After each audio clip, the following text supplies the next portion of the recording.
कहते हैं कैलाश पर शिव का तांडव दो ही रूपों में होता है, एक जो सृष्टि को जन्म देता है और दूसरा जो विनाश की आहट बन जाता है।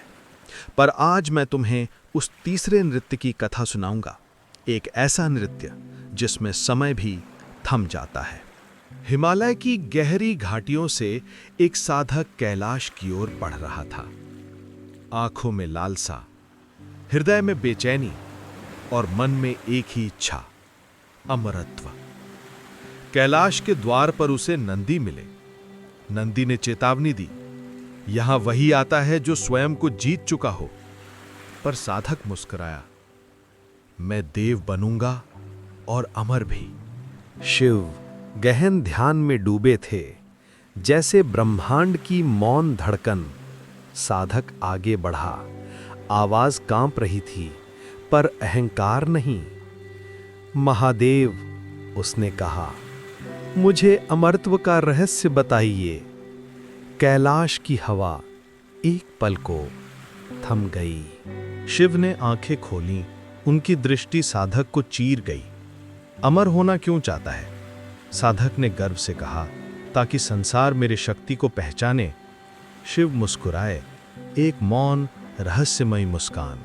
अचानक कैलाश कांप उठा, आकाश नीले से काला होने लगा। शिव खड़े हुए और आरंभ हुआ वो नृत्य जो न आनंद था न रौद्र था, ये था मौन तांडव। वो नृत्य जिसमें समय उल्टी दिशा में बहने लगता है। उनके पांव की हर थाप पर समय पीछे लौटने लगा। तारे धुंधले पड़ गए, पहाड़ उम्र खोने लगे और साधक का शरीर कांप उठा। वो चिल्लाया, महादेव, यह कौन सा नृत्य है? शिव थमे, जटाओं से दिव्य प्रकाश निकला। यह वह नृत्य है जो अहंकार का समय रोक देता है। शिव बोले, जो इच्छा का दास है वो काल का भी दास है। साधक घुटनों पर गिर पड़ा।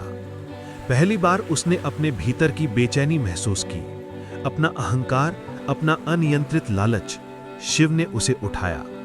अमरत्व शरीर का नहीं, इच्छा का नहीं, अमरत्व सत्य का होता है। साधक बदल चुका था। अब वो शक्ति नहीं, शांति चाहता था। कैलाश पर हवा फिर हल्की हुई और शिव ने आंखें बंद कर लीं। तीसरा नृत्य समाप्त हुआ। जो अपनी इच्छाओं का दास है वो समय का भी दास है, पर जो स्वयं को जीत लेता है वो काल से भी परे हो जाता है।